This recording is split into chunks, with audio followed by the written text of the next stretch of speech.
Olá, essa é uma videoaula sobre a origem do clown, mais especificamente sobre a origem do clown branco, do Augusto e do Contra-Augusto. Então, antes de começar, antes de retraçar, essa origem aqui com vocês, eu vou apontar algumas questões importantes antes de dar início. Então, é uma arte que não possui filiação, mas foi enriquecida por todos os cômicos do circo, pelos bufões, pelos grotescos, pelos clowns, pelos mímicos, pelos burlescos, pelos cômicos. E além disso, o clown é herdeiro de uma rica linhagem ligada à comicidade, né? Porque a gente vai ver que o clown vai realmente se desenvolver, o clown que a gente conhece, né? No circo. Mas eu vou fazer uma retrospectiva antes disso. Eu vou lá na Inglaterra no século XVI, quando aparece pela primeira vez a palavra clown. E também vou mostrar para vocês como várias genealogias ligam o clown a figuras anteriores até a esse clown inglês, né? Desde a Grécia Antiga, passando por Roma. Também gostaria de dizer que para essa videoaula eu fiz uma vasta pesquisa, me apoio em autores como Pascal Jacobi, Philippe Goudard, Delphine César, Pierre Robert Lévy e Tristan Remy. Esse último foi um importante historiador do circo, ele aparece no filme Os Clowns, do Fellini, eu recomendo muito para quem é apaixonado pela arte clownesca assistir Os Clowns do Fellini. E Tristan Remy escreveu vários livros sobre o circo e escreveu Entradas Clownescas também. Foi um livro que existe no Brasil, porque eu traduzi juntamente com Caco Matos, e foi lançado pelas edições Sesc, então também recomendo muito. As imagens, que eu vou mostrar aqui, que vão ser várias imagens, a maioria delas vieram da Biblioteca Nacional da França. Então, nessa videoaula eu vou me dedicar mais, isso é importante que eu diga para vocês, ao clown europeu, tá? Porque segundo Tristan Remy, o pleno desenvolvimento da arte clownesca aconteceu na França do final do século XVIII até metade do século XIX. Ele situa, esse pleno desenvolvimento do clown com o início do circo moderno e até o apogeu do circo, né? Como o clown está intrinsecamente ligado ao circo. Eu também vou falar sobre isso aqui nessa videoaula. Então, por isso que eu vou mostrar o clown europeu, tá? Porque foi, segundo Tristan Remy, que é um importante historiador do circo, ele diz que foi na França que teve esse desenvolvimento, foi o aparecimento, das duplas que gerou o Branco e o Augusto, com o Futite e Chocolat, por exemplo, ou dos trios, que aí aparece o Contra Augusto, que são os irmãos Fratellini. Mas isso não significa que não existiram e que não existem clowns no mundo inteiro, e principalmente aqui no Brasil, tá? Falando disso, até recomendo um documentário que se chamou Chua, que foi dirigido pela atriz Letícia Sabatella e pelo artista plástico e cenógrafo gringo Cardia, que mostra indígenas Craô de Tocantins que possuem uma tradição que é a presença do Oxuá, que é um sacerdote do riso, um palhaço sagrado, que é muito respeitado pela tribo. Ele não é um clown, mas só para exemplificar como a comicidade ela está presente em todos os lugares, esteve presente em todas as épocas, né? Um outro ponto muito importante que eu diga para vocês é que eu vou também, nos meus exemplos, falar mais do clown homem e não da clown mulher, tá? Porque também as minhas referências mostram e apontam essa presença do clown masculino, né? Isso por vários motivos, principalmente porque o circo dava mais espaço mesmo para os homens, como em várias outras artes, as mulheres eram mais cerceadas, né? E o que levou, a gente ter no nosso imaginário que o palhaço é associado à figura masculina, mas isso não se verifica hoje em dia. Existem clowns femininas desde o fim do século XIX, elas estão em toda parte hoje em dia, no audiovisual, no picadeiro, nos palcos, mas também na educação e nos hospitais. Então, fazendo uma homenagem às clowns femininas, mesmo que eu não vá falar delas, parece que as primeiras clowns da história foram a Eveta Matthews, Lulu Carston, Loni Olshansky e Miss Lu. Em duos ou trios associadas a parceiros masculinos, elas criam personagens inéditas. No começo dos anos 70, Anne Fratellini abre a possibilidade para várias artistas que querem investir em um território singular e abordar sua condição de mulher na sociedade em seus números. No Brasil, podemos citar as clowns Carla Conká, Adelvane Neia, Michele Silveira, Silvia Leblon, Andréa Macera, Manuela Castelo Branco e Beth Dorgan. Então, falando da origem da palavra clown, a gente vai ver no dicionário de Oxford que o termo clown aparece na Inglaterra durante a segunda metade do século XVI e vai designar uma personagem, uma técnica e uma especialidade do ator. Então a gente vai ver o aparecimento do clown associado a uma figura teatral nos palcos das playhouses elisabetanas por volta dos anos 1590. Se a gente for ver, né, como palavra, análise lexical da palavra clown, vai ver que ele está ligado a Claude. Bom, eu não sou tão boa assim em inglês, mas que significa, né? Que faz pensar um pedaço de terra, os habitantes do interior, ao caipira, ao rústico, ao camponês, aquele que não tem etiqueta, né? Então vai dar uma conotação negativa a essa figura, que vai ser uma figura de um clown rústico, que vai estar ligado a alguém que faz besteira, atrapalhado, meio idiota, né? Também a palavra clown no dicionário de Oxford também faz referência ao clown da cidade. O que seria esse clown da cidade? São artistas, né, que levavam muito público para o teatro. Até Shakespeare, né, nos palcos elisabetanos, nas peças de Shakespeare, tinha, por exemplo, o clown Robert Armin, que era muito conhecido e que Shakespeare escrevia personagens para esses atores, né, que eram os clowns.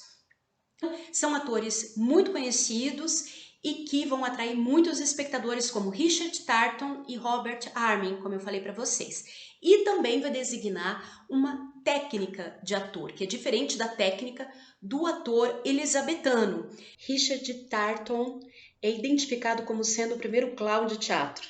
Ele integra a trupe dos Kingsmen em 1583. Tarton é conhecido pelo seu físico grosseiro e pelos seus gigs. Gigs são os interlúdios populares cantados e dançados que misturavam improvisações, músicas e números de clown, na maior parte das vezes farsescos e obscenos, pelo qual se finalizava o espetáculo e que podiam mudar a tonalidade no fim da peça.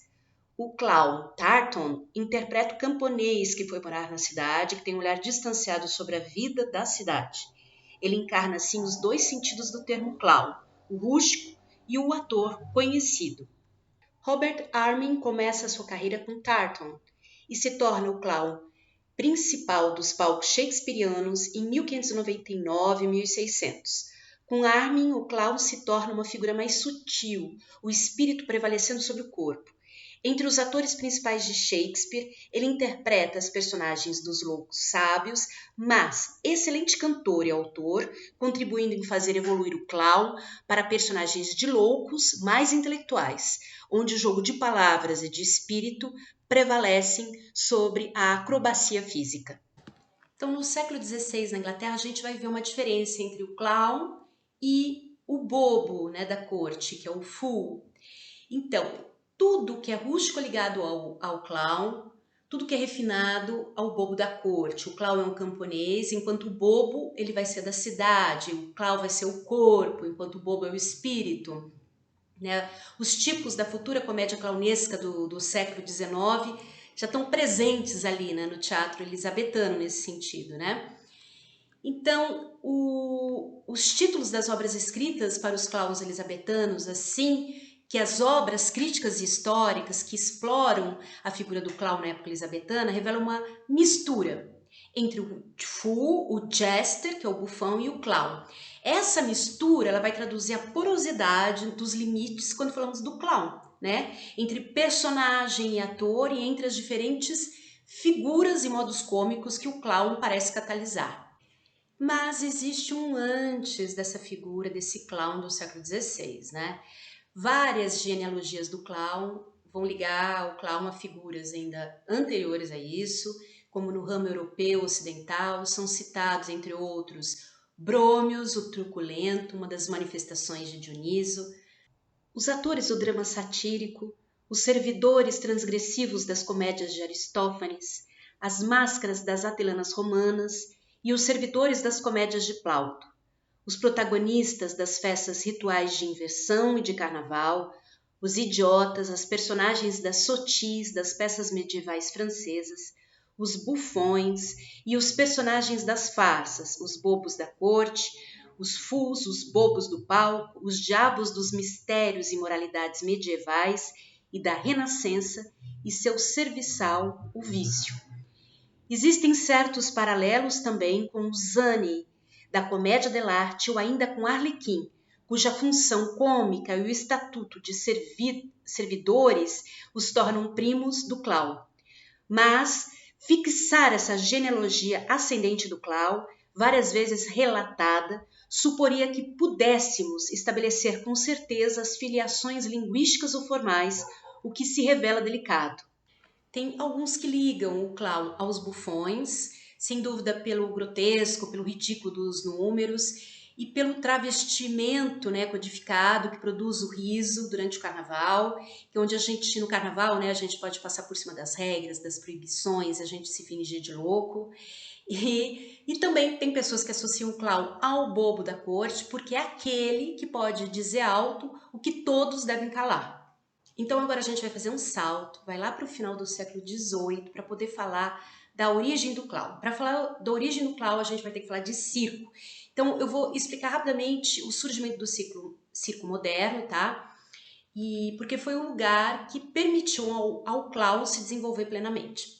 Então o circo sempre existiu, ele existiu na Grécia Antiga, na China, na Índia, no Egito, em Roma, mas o circo moderno foi criado pelo cavaleiro e militar inglês Philip Astley em 1768 em Londres. Astley, ele aluga um espaço em Londres que ele vai nomear, né, como Astley Circus para shows de números equestres. Ele até vai inventar a forma arredondada do picadeiro, que é a forma que tem até hoje no circo, para a evolução dos números equestres, porque se fosse um palco retilíneo, o público não conseguiria ver essa evolução dos números, né? Mas ele percebe que se fosse só com números equestres não seria tão interessante o seu circo. Então, ele vai chamar vários artistas do teatro de variedade inglês da época, como malabaristas, acrobatas, equilibristas e artistas que se apresentavam em cabarés londrinos, em pequenas peças farsescas ou em pantomimas de tradição inglesa elizabetana, que tinham já uma tradição de um personagem cômico, desse clown, do bobo da corte, que eu tô aqui falando para vocês, né? Que tinha essa tipologia do rústico, do caipira, do idiota, ou então do cômico erudito. No início do circo, as apresentações principais eram dos números equestres. Os cômicos apareciam em números secundários como um momento de descontração. Só aos poucos o clown vai se tornando uma das figuras principais do circo. O Circo de Astley abre uma filial em Paris em 1782 e muda de nome para Anfiteatro de Astley, e mais tarde vai se chamar Circo Olímpico, quando passa a ser dirigido por Antônio Franconi, um dos pais do circo francês. Então, para vocês terem uma ideia do que era esse cômico do início do circo moderno, eu vou comentar um pouco um número que fez muito sucesso e que foi reprisado várias vezes, que é o número da farsa, né? De Roignolet e Pascarot, que foi apresentado pela primeira vez em 1795 no Anfiteatro de Astley, em Paris. Então, o Roignolet ele vem vestido de arlequim, com o figurino todo em patchwork, e ele tenta, com Pascarot, montar um cavalo rebelde. Então, os dois companheiros dão as mãos, mas eles não conseguem, né? O cavalo vai derrubar ele todas as vezes que eles vão tentar montar, até no final do número, o cavalo vai começar a perseguir Roignolet e Pascarot, que eles vão saltar e vão desaparecer, eles vão saltar através de uma janela. Esse era um número cômico, né? Então, a gente vê a presença do cavalo e esse personagem cômico misturado ali com o número equestre. Então, esse ator cômico que vai aparecer no circo francês não tem ainda o nome de clown, derivado do teatro inglês, tá? Ele é, segundo o seu estilo, designado pelo nome de palhaço, que é de origem italiana, né, esse nome, bufão ou grotesco. Então a gente vai ver como uma série de acontecimentos na França tornaram o circo o local ideal para o aparecimento e o desenvolvimento da arte clownesca, né? Por incrível que pareça, contribuiu para isso uma série de restrições que Napoleão fez, várias censuras que ele fez desde que ele chegou no poder, né? Na França. Só para ter uma ideia, ele promulgou vários decretos. Em 1806, que nenhum teatro poderia se estabelecer em Paris sem autorização de Napoleão, né? E nas grandes cidades do Império não poderiam ter mais que 2 teatros. O decreto de 1807 limitou a 8 o número máximo de teatros em Paris. Todos os outros teatros tinham que fechar as portas até dia 15 de agosto de 1807. O que isso significava, né? Só existiam 8 teatros. 8 teatros onde se poderia usar a palavra. Os outros teatros, né, eles que continuaram existindo, os cafés-concertos que existiam mais de 30 cafés-concertos em Paris na época, eles podiam utilizar a palavra somente em monólogos, né? E o resto tinha que usar de mímica, então isso fez desenvolver muito as apresentações mais físicas, né? Como das mímicas, as pantomimas arlequinadas, dos equilibristas, dos malabaristas, dos acrobatas, ou ainda também até um teatro de variedade que usava marionetes, autômatos, sombras chinesas, figuras de cera, por exemplo. Aos poucos, alguns teatros foram tendo autorização para abrirem novamente. Em 1811, o Circo de Astley, ou Circo Olímpico, obtém essa autorização. Nele podiam se representar mimodramas, peças onde deveriam obrigatoriamente figurar exercícios equestres e números de animais adestrados, números de agilidade e força, de bufões e de saltadores. Segundo Tristan Remy, no livro Entradas Clownescas, alguns clowns ingleses chegaram à França com Andrew Ducrot, contratados pelos Franconi, diretores do Circo Olímpico. Atores cômicos de pantomima de Natal, representados em teatros ingleses, se apresentaram em Paris, em mimodramas equestres. Receberam um nome genérico ortografado foneticamente como clown. O clown, desconhecido na França até então, não foi reivindicado por nenhum teatro e este personagem grotesco apareceu como uma novidade, tanto nos mimodramas de circo como nas pantomimas e arlequinadas. Ainda no livro Entradas Clownescas, Tristan Remy escreve: eles apareciam vestidos de arlequim ou de Pierrot, ou a cavalo ou sobre um pequeno estrado sustentado por vários cavalos.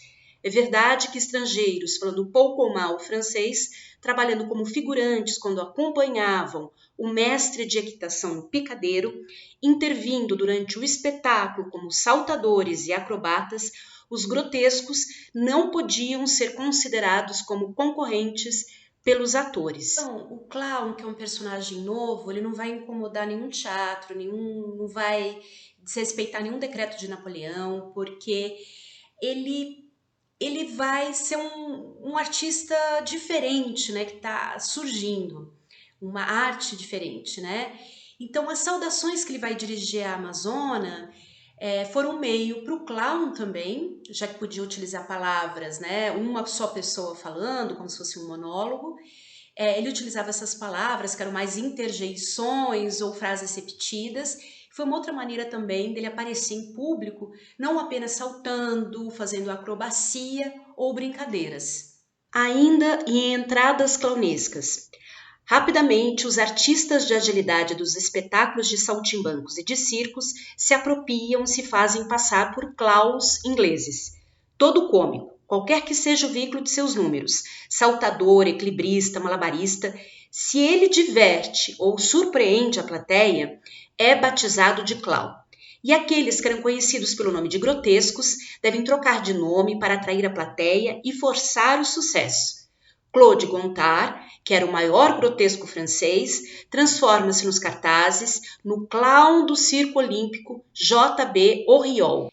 Então, o clown que surge no século XIX, ele vai ser essencialmente acrobata. Então, segundo o teórico Boileau, o talento dos clowns consiste principalmente em executar exercícios de equilíbrio e de agilidade, apresentação nas quais demonstram habilidade e destreza excepcionais. Então, alguns exemplos, né, de como esses clowns se comportavam ainda na época. Então, Théophile Gautier vai chamar de clowns dois, como ele diz, dois desarticulados ingleses, que eram malabaristas, contorcionistas, os clowns Lawrence e Redisha, que vinham fantasiados de sapo, saíam de um lago saltando e roubavam as garrafas de vinho das mesas do Moro Coroado, o dono do restaurante Pílulas do Diabo, que era uma pantomima louca imaginada por Philippe Laurent e representada no Circo Olímpico em 1839. Ainda um outro exemplo é de Thomas Kemp, que ficou muito conhecido na época, que era um inglês que rodava um peão no seu queixo e que mantinha em equilíbrio sobre o seu nariz uma pluma de pavão ao mesmo tempo, enquanto ele se dirigia aos espectadores com discursos bufões que ninguém compreendia, com muito sotaque, com mais interjeição, né? Que o importante era a situação, né, de dificuldade que ele se colocava ali, mais como um equilibrista, um malabarista, né? Então, ele é na realidade um malabarista equilibrista, mas que o seu figurino vai caracterizar como clown. E seu compatriota, James Boswell, ele se equilibra em cima de uma vara, recitando tiradas shakespearianas ou declarações de amor em franco inglês para uma amazona, quando esta deixa seu cavalo descansar. Mas também devido, né, à concorrência com vários cômicos franceses que dominavam mais a língua por serem franceses, né, Kemp e Boswell vão inventar paródias da vida circense, dos artistas do circo. Vi um grande malabarista se apresentar, depois eles faziam paródia dessa situação, utilizando poucas palavras, ou ainda vão brincar, né, com o próprio sotaque e o mau uso que eles tinham da língua francesa. Mas a gente vai estar muito longe ainda da verdadeira comédia clownesca, né, que vai ser quando as farsas começam a serem faladas, que tem 2, 3 personagens, que ainda no circo não era permitido por conta dessas restrições, dessas censuras que vinham desde Napoleão, né? E isso aqui a gente já está na metade do século XIX, lá por 1850 e tal. Então, o clown ainda é um clown solitário, uma farsa solitária, e ele não vai inquietar também nenhum ator de teatro, ele é uma figura diferente que está surgindo, né? Como eu já falei para vocês. Não esquecendo que antes de tudo eles eram acrobatas, adestradores ou cavaleiros e que eles eram clowns quando era necessário. Então, em 1864, a lei que regia a liberdade dos espetáculos permite que o circo utilize sem restrição o diálogo nas suas cenas cômicas. Então, vai começar a existir, né? Todo um repertório vai começar a ser criado, porque agora vai poder ter diálogo em cena. Então também a linguagem confusa, o sotaque, que era necessário para criar, né? Ali uma comicidade, não vai precisar, ou vai continuar existindo, mas vai se juntar também ao cômico de gesto, de atitude. Então, e a perseguição acrobática vai dar lugar à comédia dialogada, né? Só que eles vão ter que começar também a se preocupar com o espaço e a acústica do circo, né? E eles foram buscar um repertório que já era apresentado em cidades do interior que tinha menor vigilância, né, da polícia em cima dos espetáculos, que era um repertório de bufonarias e de algumas farsas, paradas e situações picantes, né? Então eles começaram a colocar, a testar, né? Porque a arte clownesca ela é feita de muitos testes, né? Para ver se funciona na frente do público. E não é da noite para o dia que isso se criou, né? Mas por conta desse liberalismo da legislação, os circos se multiplicaram na França a partir de 1864. Os clowns foram lançados ali no mercado, tinha muita rivalidade. Então se ridicularizava, se humilhava, se desvalorizava por meio da paródia, né, da imitação em cena. Se a gente for ver, né, o clown, quando não falava, ele tinha uma universalidade, né, do espetáculo mudo, ele podia apresentar em qualquer lugar. Mas a gente vai vendo que quando começa a se existir diálogo no circo, a gente vai vendo certas características que vão aparecendo em cada lugar, né? Na França aparece o clown humorístico, na Rússia o clown político, na Espanha o chistoso.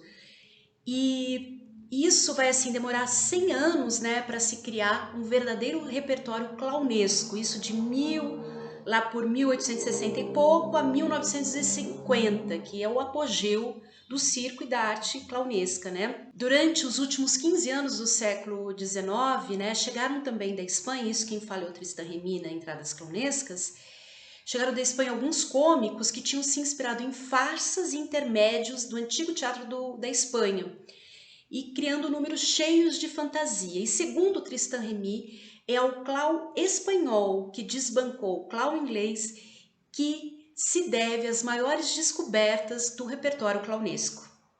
De início, o clown ele vai contracenar com outro clown ou com o diretor de picadeiro, mas é quando aparece o Augusto que realmente vai se tornar, né? A gente vai ver ali o parceiro ideal do clown. O Augusto nasceu de um imprevisto, que foi numa noite de gala, um jovem cavalariço apareceu bêbado com um figurino muito maior do que ele. Ele se chamava Augusto e o diretor do picadeiro correu atrás dele e esse nome permaneceu. Então, nas suas primeiras aparições, o Augusto ele é o bode expiatório do diretor do picadeiro, né? E depois ele vai aparecer ao lado do clown, que já tinha abandonado a maquiagem muito colorida do início, né, muito colorida do clown inglês, que remete ao clown inglês, para um rosto mais esbranquiçado de Pierrot das Arlequinadas.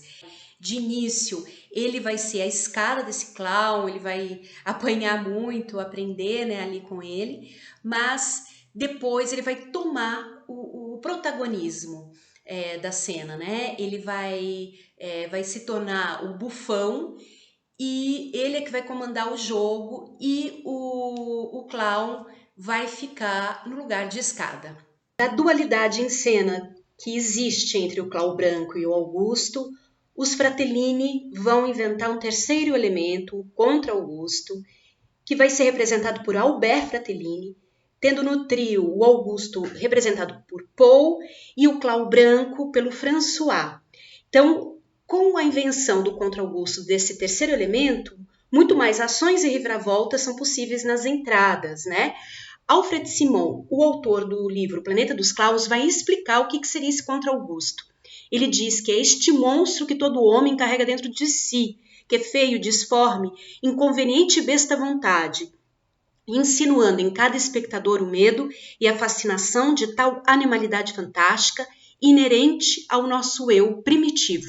Então, segundo Tristan Remy, o clown vai se tornar um profissional do riso pelo resultado de um trabalho árduo, né? Pela vocação dele também, pelo gosto do trabalho bem feito. Ele tem que ter, citando entradas clownescas aqui, ele tem que ter alguma coisa de Capitão Matamoros, de Gracioso, de Pantaleão, de Pierrot, porque segundo Tristan Remy foi muito mais na Espanha, na Itália e na França, e mais do que na Inglaterra, que se deve procurar a origem do clown. O clown que se impôs, né, na comédia do Picadeiro, que segundo Tristan Remy só tem de britânico o nome e a maquiagem, né? Eu aqui apresentei outras versões também, não só da Tristan Remy, que consideram que existe também uma outra genealogia, como eu mostrei para vocês, né? Que mesmo no clown inglês, que aparece no teatro elizabetano, já tem tendências que a gente verifica no clown do Picadeiro. Se a gente também pensar, né, em Brômios até, da Grécia Antiga, ou na comédia dell'arte, né, com Arlequim, Pierrot, a gente vê que tem, mas especificamente, né, os artistas que participaram, italianos, espanhóis ou até ingleses, eles utilizaram para a comédia de Picadeiro, para as entradas clownescas, muitos números, muitos farsas intermédios dos países, principalmente da Espanha, como eu citei para vocês, né? Então, é por isso que o Tristan Remy vai considerar que especificamente, se a gente olhar especificamente para para as entradas clownescas que foram desenvolvidas durante 100 anos no circo, vai se dever muito mais aos artistas italianos, espanhóis e franceses, né? Que foram eles que equipararam a arte clownesca à arte equestre ou à arte acrobática no circo.